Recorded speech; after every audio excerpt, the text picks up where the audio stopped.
Okay, is it just me, or has this year WWE been going crazy, hitting it out of the park, creating banger superstar after banger superstar after banger superstar? Like straight up, all around, they've been cooking. Like think about it, Triple H really got me to care about Bronson Reed in 2024.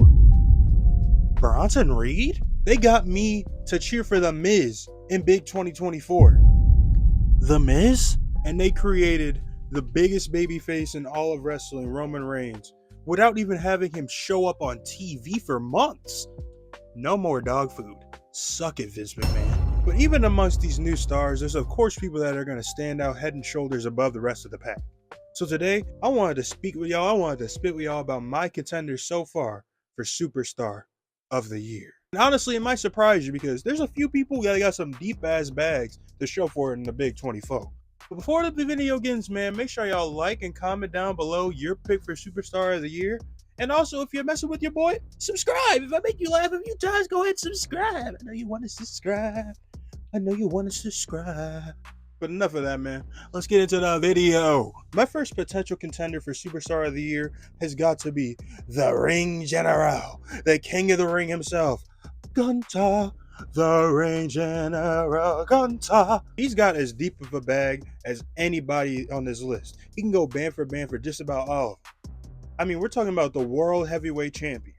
We're talking about the Intercontinental Champion. And not just any Intercontinental Champion. The man who set the record for the longest reign of all time. And let's not forget, he's also the King of the Ring winner. He is the King General, as Michael Cole was saying. A little corny, but the King General. He was out here beating the likes of Randy Orton, a legend in the game, Jey Uso, the most over guy in the company, and Damian Priest, the next most over guy in the company. Okay, but I really think we got Roman Reigns, so let me chill on that. He beat the likes of Jey Uso, and let's not forget, he's only got one loss on the entire calendar year, and that was to Sami Zayn after he hulked up. Gunther is the bar for excellence in the WWE right now, and it's warranted. He is one of them GOATs in the making. I heard a stat the other day, on Raw at least, it was a stat on Raw, that he's been a champion for 75% of his time in the WWE. What the fuck? If he keeps going at this rate, he might be a contender for Superstar of the Decade. But I think that if we're going to crown Gunther, as one of the potential Superstars of the Year, we have to talk about the guy that beat him, Sami Zayn. Y'all got me on the Sami Hogan jokes now. Because, I mean, think about it. He beat Gunther, the unbeatable Gunther, the man who didn't lose in over a year.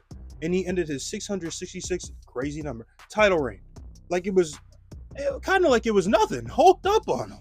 Let's not forget that Sami Zayn's also beating the likes of Braun Breaker, Chad Gable, Bronson Reed. And I know I kind of just skimped over the Gunther match, but that was honestly a contender for Match of the Year. And of course, we got the incoming Tag Team Championship run with Jey Uso. The Ubros are going to be hitting the scene soon. It's kind of Mickey, but I got to put that on the list. It means something. Let's switch gears and talk about someone who's probably going to be a lot of people's vote for Superstar of the Year, and that's the American Nightmare, Cody Rhodes. Y'all mess with my shirt, by the way? Oh, let me get it all up in the screen. Yeah, y'all mess with the shirt? Yeah. Wait, hold up. Yeah. Okay. I mean, we're not just talking about anybody. We're talking about the franchise right now. We're talking about the blonde guy, the Homelander, the guy, the WWE champion, Cody Rhodes. And not only did he just win the WWE championship, but he also has 2, maybe even 3 Match of the Year contenders with the likes of AJ Styles, with Roman Reigns, and with The Rock, Roman Reigns, and Seth Rollins at WrestleMania. 2 Match of the Year contenders back-to-back nights in a row is crazy work.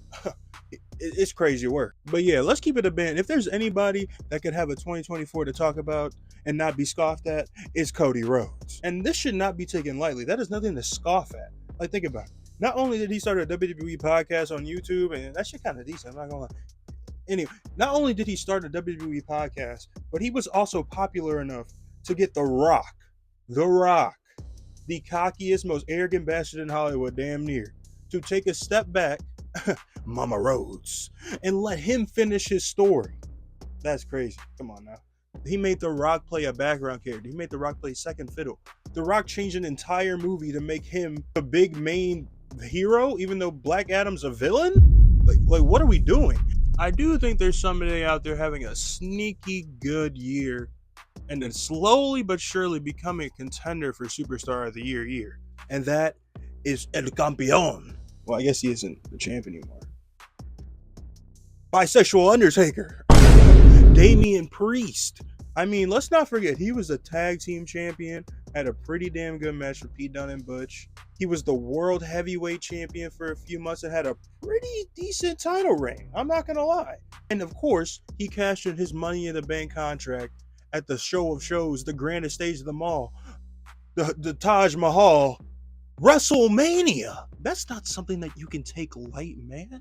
I mean, some of the names he beat on his run was incredible this year. Pete Dunne, Butch, Seth Rollins, Drew McIntyre. I mean, this is insane. It's been a solid ass year for Damian Priest. And let's not forget that he changed himself from trending on the water, mid-carder, main eventer, to a full-out main event babyface that people are actually intrigued in seeing every week. He is slowly becoming bisexual Undertaker for real, not just by name. I gotta put my hands up. Like, I was not that interested in Damian Priest at all ever until the last few months. I'm on the Damian Priest hype train. I do think him and Rhea Ripley are being booked a little too strong, just a little too strong, but I'm still on the hype train. He's having a great year. Before I get to my last Superstar of the Year main frontrunner, let me throw in a couple of honorable mentions for the people that that are already typing down below. User 61735 that's typing down below. Oh, you forgot this name. How couldn't you mention him? It's for y'all. It's for y'all. Relax. Delete that comment and then delete some or comment something else, for the algorithm. You feel what I'm saying? First things first, how could you forget the likes of Roman Reigns? I know he didn't have his craziest year, but he still had a pretty decent title defense at Royal Rumble.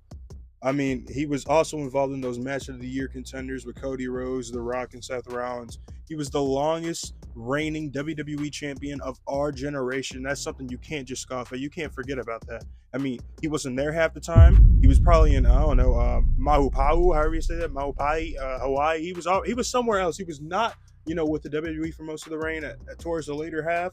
But, I mean, it's still Roman Reigns. It's still an incredibly long title reign. And it was still, he deserved it. Let's keep it a man. Next up, I got LA Knight. Now, I know compared to the other people on this list, his bag isn't as deep, with his accolades for the year.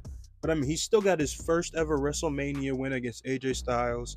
He's been over as hell all year, no matter what the WWE's thrown at him, no matter how much he's been on limbo, hasn't been on pay-per-views. It didn't matter. PLEs, my bad. It's called PLEs now. Hasn't been on PLEs. It didn't matter. And he just won his first United States Championship, his first single title in the WWE, and everybody's in love with him right now. He's having himself a decent year. Not my pick, but if somebody wanted to say it was, what am I talking about? That's a terrible pick, but I had to mention him. But last up in my honorable mentions, I got DM Hunk himself, Drew McIntyre. What an interesting year this man's had. He was the World Heavyweight Champion for 5 minutes. He was Mr. Money in the Bank for like 30 minutes, and then he lost the match. But either way, he was involved in probably a contender and probably the winner of Feud of the Year so far with Seth Rollins, kind of, but mainly CM Punk. And they're about to have another banger match after their pretty good match at SummerSlam. He's still Drew McIntyre. He had an entire pay-per-view based off of him, where he was the front runner, where he was the selling point of the pay-per-view. He's had himself a solid year. He solidified how good his heel turn is. It's not a year where you can complain too hard if you're a Drew McIntyre fan. But like I said with LA Knight, I just would not put him as Superstar of the Year. He would not be my vote. But this time, if some of y'all have him as your vote, I can't be mad at that. Because, he's still Drew McIntyre. He's going crazy this year. But last up, in my opinion, of our actual front-running contenders for Superstar of the Year so far, it's got to be Seth freaking Rollins. I think more than anything, he's proven how important he is to the WWE this year. When his knee injury happened, there was a quick stagnant point in Raw. It was still good because the bloodline stuff was going on. But we've been missing Seth Rollins. And then when he gets back, it was like a shot of electricity at Money in the Bank with him. I know some people will say he shouldn't have gotten involved in the CM Punk Drew McIntyre storyline, but that was a good match, and he was kind of neat to get involved because he's around that World Heavyweight Championship picture too. Come on. The feud, it's going to eventually involve Seth Rollins at some point, and I'd rather it start now than later. It isn't a negative. Let's be honest. It's not a negative. And let's just not skip over the fact that he was not only the world heavyweight champion for a good portion of the year, but he was the first world heavyweight champion. He carried that into this year.